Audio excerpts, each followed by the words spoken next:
श्री देवर्षि नारद जी जब भगवान के समीप गए तो भगवान ने विनोद में कहा कि जो गृहस्थ मेरा भजन करता है मैं उससे बहुत प्रसन्न होता हूं। देवर्षि नारद जी ने कहा, प्रभु गृहस्थ से इतना क्यों प्रसन्न होते हो?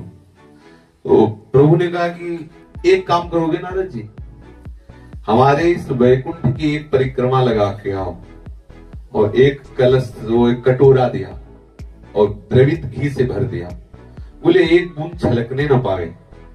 बोले जी प्रभु बिल्कुल आज्ञा है। बोले ये आज्ञा ऐसे नहीं, सुदर्शन पीछे रहेगा, अगर एक बूंद भी छलका तो सुदर्शन चक्र आपको दंड देगा। अब तो नारद जी के होश उड़ गए। अब वो पूरी एकाग्रता उस कटोरे में घी न छलके ने, पीछे सुदर्शन जी हैं, पूरी परिक्रमा करके आए। बोले भगवान एक बूंद भी नहीं छलका। बोले तो वो तो पता है, अगर छलका होता तो सुदर्शन जी पीछे है ना, कितनी बार हमें याद किया। बोले आपकी याद?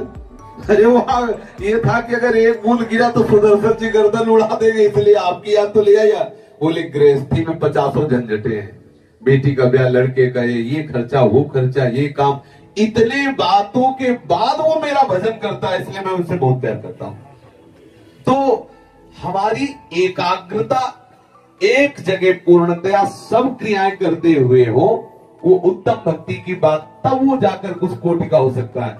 लेकिन यदि हम ऐसा माने कि हम इंद्रियों से विषयों को भोगते रहे, भगवान की प्राप्ति कर ले, तो भगवान ने कहा भोगेश्वरी प्रसक्ता नाम चेतसाम व्यवसायत्मिका बुद्धि समाधो न विधीयते।